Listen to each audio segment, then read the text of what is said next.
Good morning to all of you. आज जो हम लोग पढ़ेंगे वो है करंट का अगला टॉपिक, इलेक्ट्रिक करंट का अगला टॉपिक।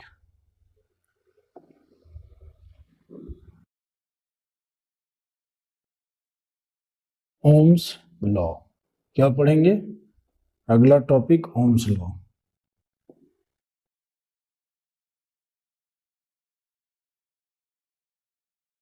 ओम्स लॉ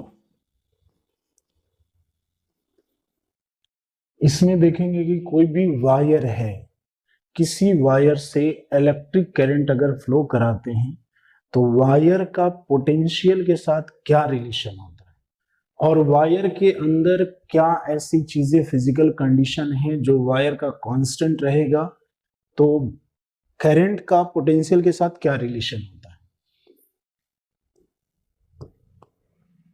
जैसे एक वायर है, इससे हमने इलेक्ट्रिक करंट प्रोवाइड किया, ये ए और बी दो एंड पॉइंट है।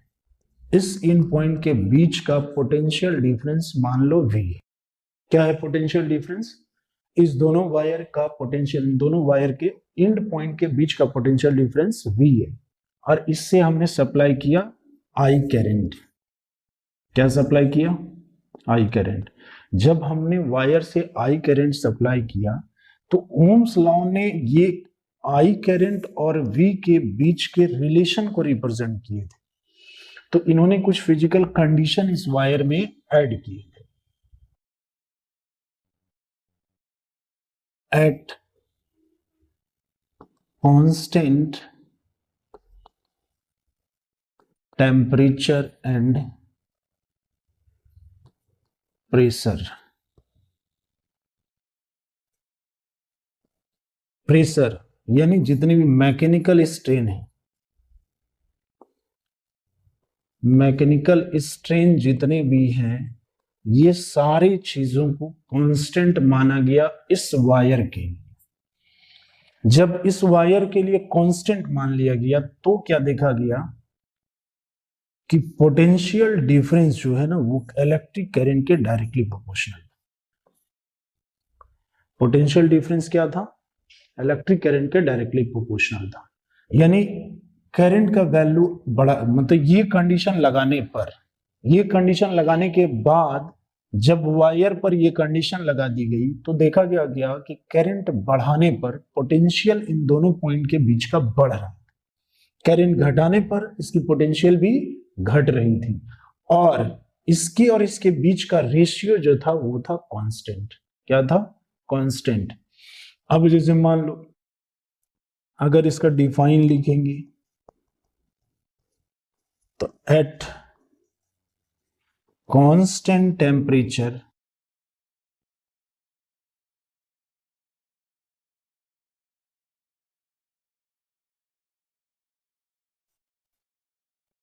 Pressure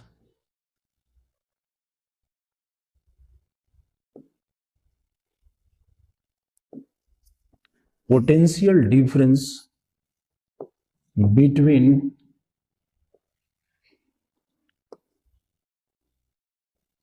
two end of a conductor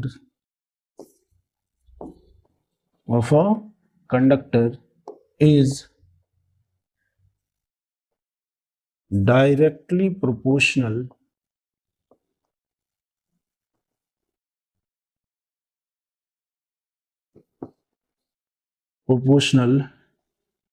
to its current,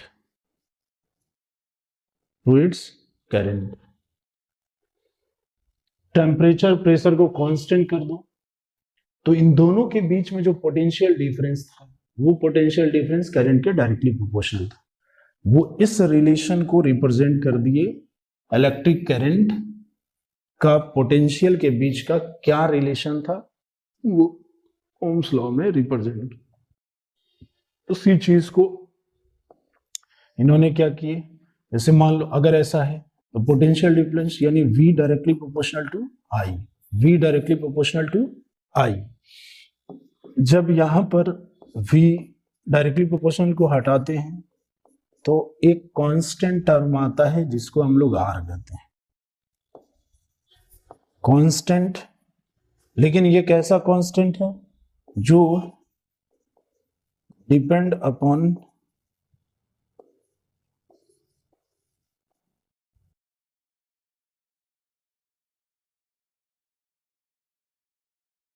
material of the conductor,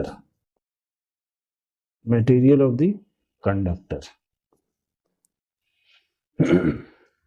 यहां से जब रिलेशन निकाला गया तो यहां से इसी तरीके से similarly V is equal to I R, I is equal to V upon R, और R is equal to V upon I, ये तीनों रिलेशन यहां से निकल के आए।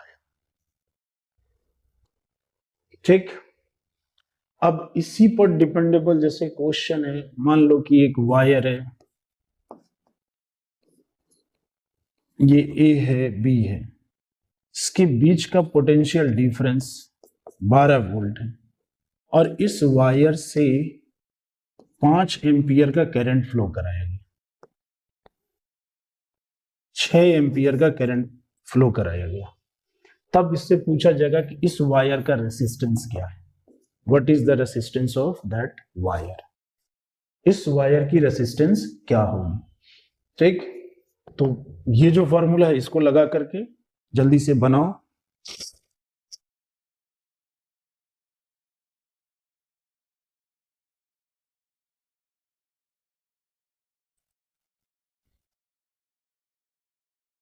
हो गया?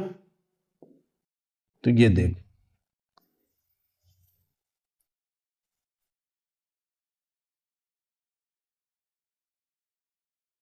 यहां तो इजीली ये क्वेश्चन सॉल्व हो जाएगा। जैसे R इक्वल टू होता है V upon I, R equal to वो पोटेंशियल कितना है 12, करंट कितना है 6 एम्पियर 2, अब R इज इक्वल टू क्या हो गया 2 ओम, ओम रेसिस्टेंस का यूनिट होता है। ठीक, ये उस पर रिलेटेड एक क्वेश्चन था।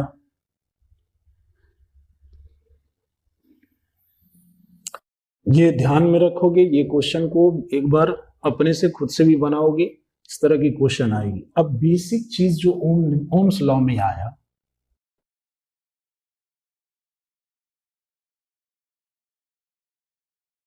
ओम्स लॉ में जो इक्वेशन आई वो आ गया, जैसे V equal to I R, V equal to I R. इसमें जो एक टर्म निकल कर आई वो था रेसिस्टेंस। क्या था?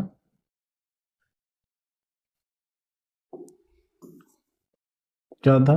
रेसिस्टेंस। क्या था? रेसिस्टेंस। ये वायर के अंदर करता क्या है?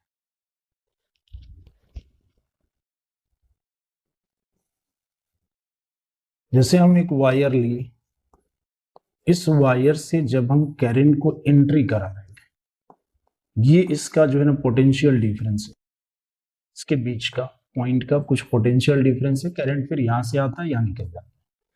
बात आती है कि इसको इस एंड से इस एंड तक आने में जो टाइम इंटरवल लगता है, वो टाइम इंटरवल लेने के पीछे का सबसे बड़ा रीजन होता है रेसिस्टेंस। जिसमें ज्यादा रेसिस्टेंस होगा, जिसमें ज्यादा रेसिस्टेंस होगा वो ज्यादा टाइम लेगा। तो वही टर्म क्या है इस चीज को समझेंगे। यानी किसी भी वायर के अंदर रेसिस्टेंस क्या है? That property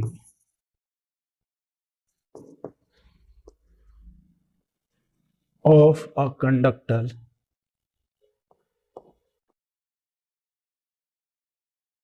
which can oppose the flow of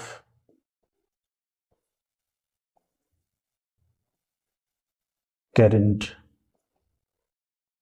वह प्रॉपर्टी होता है किसी भी वायर का जो करंट के फ्लोइंग का अपोज करे, यानी उसको जाने ना। करंट अपने फोर्स लगा करके अपने माध्यम से एक एंड से दूसरे एंड तक जाए, और रेसिस्टेंस उसको अपोज करता है। रेसिस्टेंस उसको क्या करता है? अपोज करता है। तो एक वायर के अंदर, एक कंडक्टर के अंदर वह प्रॉपर्टी जो करंट के फ्लो का अपोज करे उसको क्या बोलते हैं? रेसिस्टेंस। उसको क्या बोलते हैं? रेसिस्टेंस। उसको क्या बोलते हैं? रेसिस्टेंस बोलते हैं। अब ध्यान दो, resistance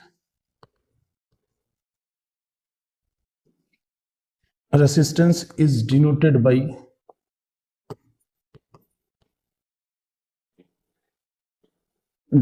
by R। SI unit इसका क्या होता है? SI यूनिट होता है ओम। ये रिप्रेजेंटेशन है, ठीक। फॉर्मूला अगर देखोगे जो ओम्स के माध्यम से V by I, where V क्या है? पोटेंशियल, I क्या है? करंट।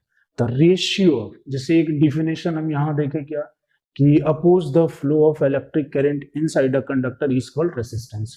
मतलब कि किसी भी वायर के अंदर करंट के फ्लो का अपोज करे। करंट अगर इधर से जा रहा है, उधर से अपोजिंग एक जो है ना प्रॉपर्टीज वायर कंडक्टर के अंदर ऑटोमेटिक उस पर लगता है, उसको रेसिस्टेंस कहते हैं। जब ओम्स लॉ के द्वारा एक फार्मूला है, या फिर तुम उसको जो है एक जो मैग्नीट्यूड है रेसिस्टेंस का, उसके माध्यम से बोल सकते हैं ratio of potential to the current flowing in a conductor is called resistance, ये भी बोल सकते हैं, ठीक।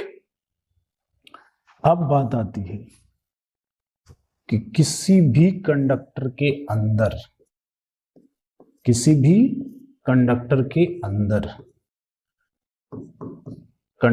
अंदर जैसे मान लो एक ये वायर बनाए, हम एक लंबा जैसा वायर बना दें, ठीक। एक जो वायर बनाए वो बहुत छोटा बनाए, लेकिन विड्थ इसका ज्यादा है, ठीक। तो क्वेश्चन ये है, क्या रेसिस्टेंस इसका R1 मान लो, इसका R2 मान लो, इसका R3 मान लो, क्या ये तीनों रेसिस्टेंस सेम होंगे? तीनों रेसिस्टेंस सेम होगा? आंसर होगा नहीं होगा। तीनों मटेरियल का रेसिस्टेंस, कंडक्टर का, तीनों कंडक्टर का रेसिस्टेंस सेम नहीं होगा। इसका मतलब ये हुआ कि resistance can depend upon their shape, size. तो रेसिस्टेंस मेनली किन किन चीजों पर डिपेंड करता है, वो चीजें हम लोग देखते हैं।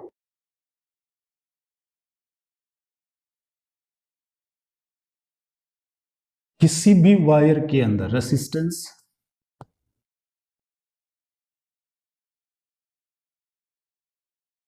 Can depend upon such factor. पहला, लेंथ ऑफ कंडक्टर।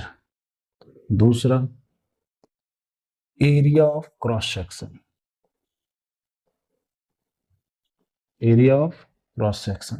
तीसरा,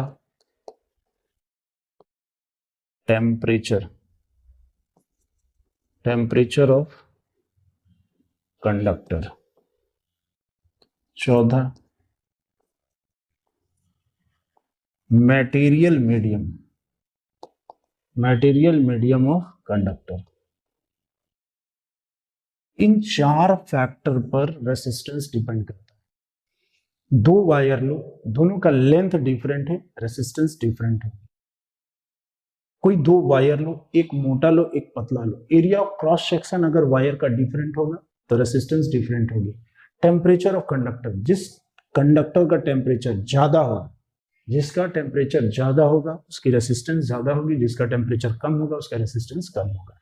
मटेरियल मीडियम, जैसे कॉपर का, अल्युमिनियम का, सिल्वर का, सारे का रेसिस्टेंस अलग अलग होता है। Material change, resistance change. Material medium of the conductor पे भी डिपेंड करती है। ऐसा नहीं है कि मटेरियल तुम डिफरेंट ले लिए और रेसिस्टेंस को सेम कह रहे हो, ऐसा नहीं होगा। मटेरियल चेंज होंगे तो मटेरियल चेंज होने से रेसिस्टेंस भी चेंज होता है। तो रेसिस्टेंस मेनली 3-4 चीजों पर डिपेंड करता है। Length of conductor, area of cross section, temperature of conductor, material medium of conductor, ये चारों पॉइंट ध्यान में रखोगे। अब इसी चीज से जो ना हमको एक और प्रॉपर्टी का पता चलेगा। देखो जैसे पहला था क्या, length of conductor, length of conductor, इसका जो रिलेशन होता है वायर का, जैसे एक वायर ये है और एक वायर इससे बड़ा है, ठीक, मान लो इसकी लेंथ L है, इसकी लेंथ 2L है, क्या है, और इसका रेसिस्टेंस बोला R है, और इसका रेसिस्टेंस तुम्हारा क्या होगा। अगर इसका क्रॉस सेक्शन A और इसका क्रॉस सेक्शन A है तो दोनों चीजें देखी जाती है। अगर इसका क्रॉस सेक्शन दोनों का सेम है, सिर्फ लेंथ डबल है, लेंथ इसका L से इसका 2L हुआ है, यानी रेसिस्टेंस भी इसका 2R हो जाएगा। ऐसा इसलिए क्योंकि यह जो प्रॉपर्टी है यह बताती है कि length of conductor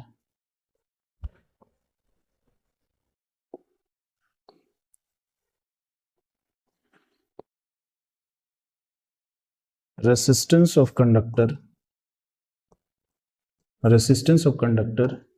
is directly proportional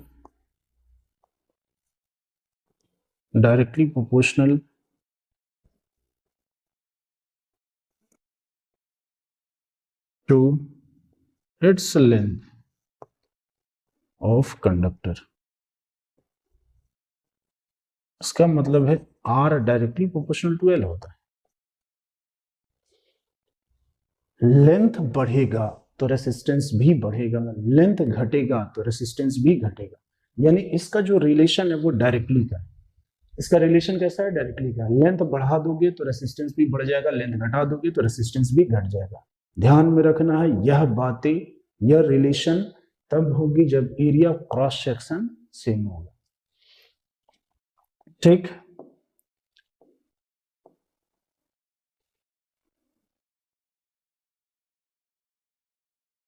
ये बात हम लिख लेते हैं, R directly proportional to L, ये पहला इक्वेशन मान लेना। दूसरा जो हमारा है, दूसरा है area of cross section, cross section, area of cross section. अब कोई एक वायर है, ठीक, लेंथ L है, area of cross section A है।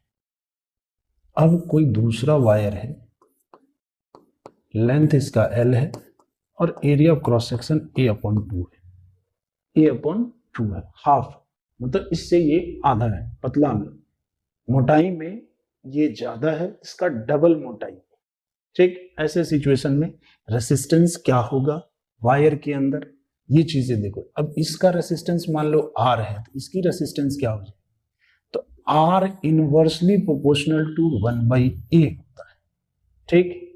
तो रेसिस्टेंस क्या हो जाएगी, A/2, तो R inversely proportional to 2/A हो जाएगा, ठीक। इसी चीज को लैंग्वेज में कन्वर्ट करो, देखो कहता है इसमें resistance of wire is inversely proportional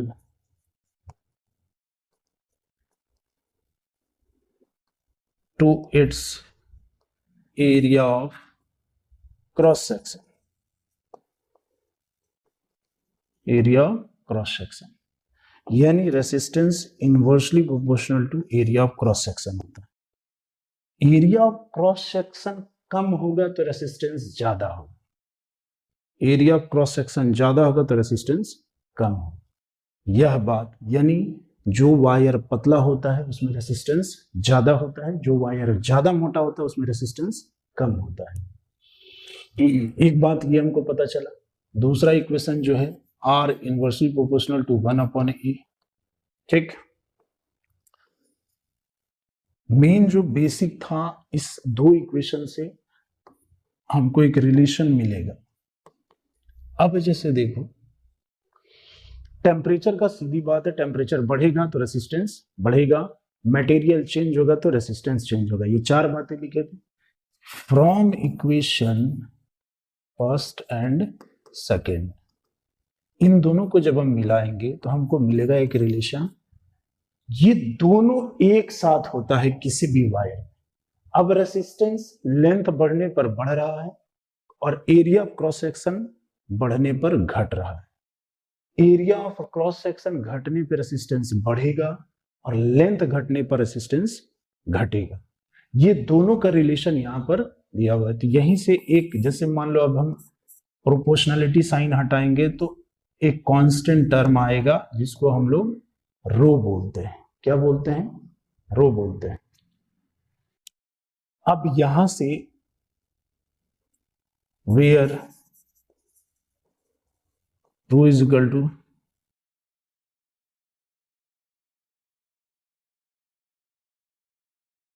constant called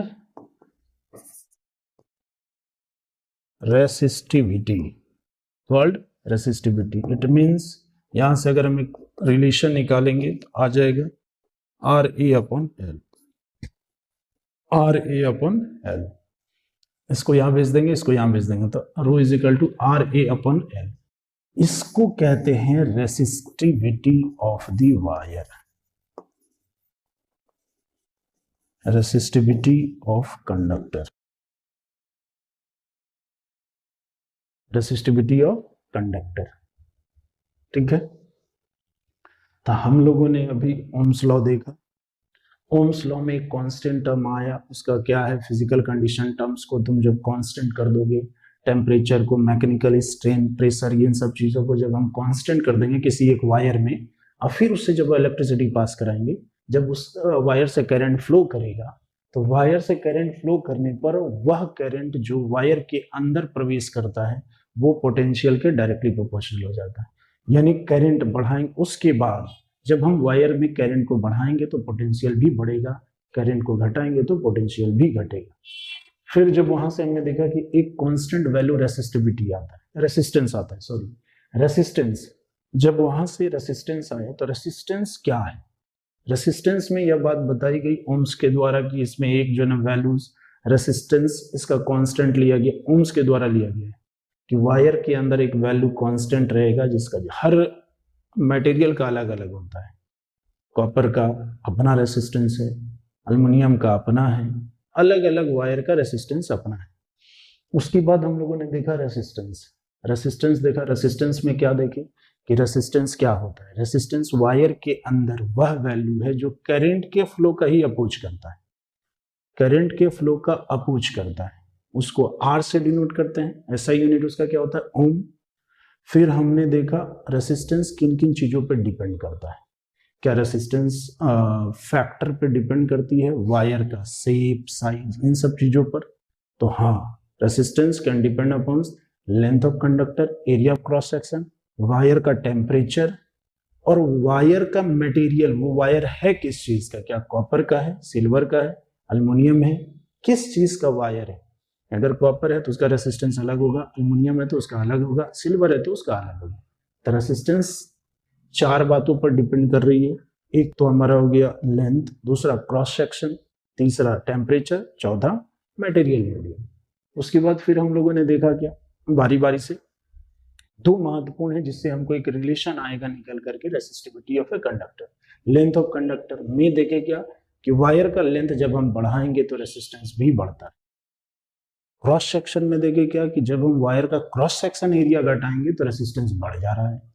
तो ये दोनों का रिलेशन इनवर्सली प्रोपोर्शनल और डायरेक्टली प्रोपोर्शनल का है। लेंथ के साथ डायरेक्टली है, एरिया के साथ, क्रॉस सेक्शन एरिया के साथ इनवर्सली है। दोनों को मिलाने पर एक कांस्टेंट टर्म निकल कर आता है जिसको रेसिस्टिविटी कहते हैं।